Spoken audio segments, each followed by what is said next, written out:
Assalamualaikum warahmatullahi wabarakatuh. Saya Legiani Taryani dengan NIM 0101181029, Prodi Manajemen Universitas Nasional Pasim. Di sini saya akan menjawab beberapa pertanyaan dari ujian akhir semester mata kuliah Manajemen Pemasaran 2. Dengan soal yang pertama yaitu apa kelebihan dan kekurangan pedagang eceran dan grosir?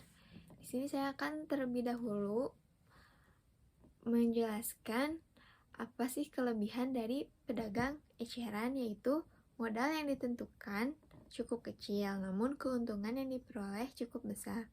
Lalu kekurangan pedagang eceran, yaitu usaha ini terkadang dianggap hanyalah sebagai pendapatan pengisi waktu luang, sehingga peritel kurang memperhatikan aspek usahanya.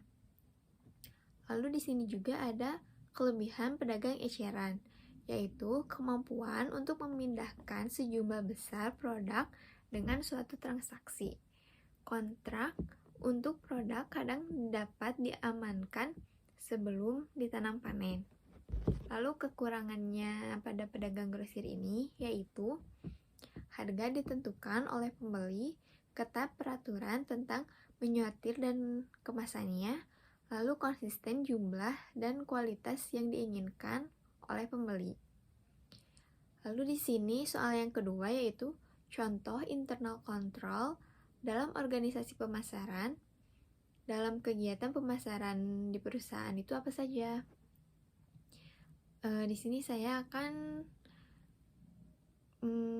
menerangkan contoh organisasi kontrol pemasarannya, yaitu di dalam suatu organisasi atau perusahaan, seorang pemimpin dapat memberikan pengawasan kepada stafnya secara langsung.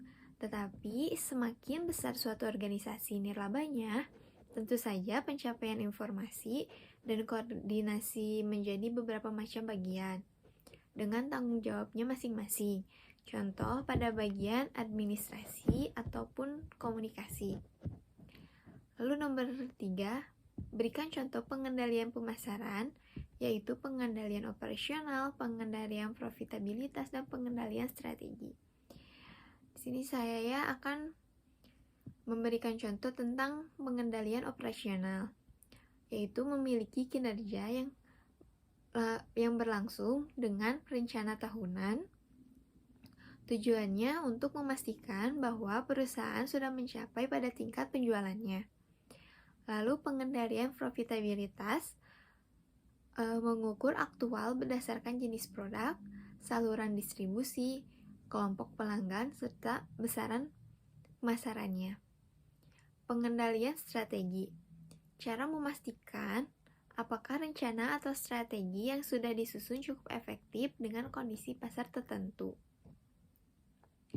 Lalu soal yang nomor 4, pentingkah audit pemasaran? Audit pemasaran itu sendiri di sini merupakan suatu tinjauan formal dan sistematis yang ada pada strategi dan rencana pemasaran yang diambil oleh perusahaan itu. Jadi menurut saya penting seorang audit atau audit pemasaran bagi perusahaan karena untuk melihat berapa baik perusahaan dalam menerapkan konsep pemasarannya serta menciptakan nilai bagi konsumen dalam tingkat labanya.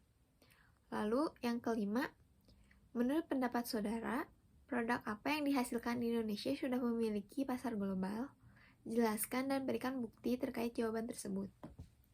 Menurut saya, produk atau perusahaan yang masuk pasar global itu yaitu produk nata de coco atau dari perusahaan PT Niramas Utama. Karena produk atau perusahaan tersebut dalam sektor nata de coco-nya begitu diterima oleh negara Jepang. Dan perusahaannya tersebut didirikan pada tahun 1999. Segmen menengah ke atas kemudian menjadi sasarannya agar sesuai dengan upaya peningkatan kualitas dan standar produksi.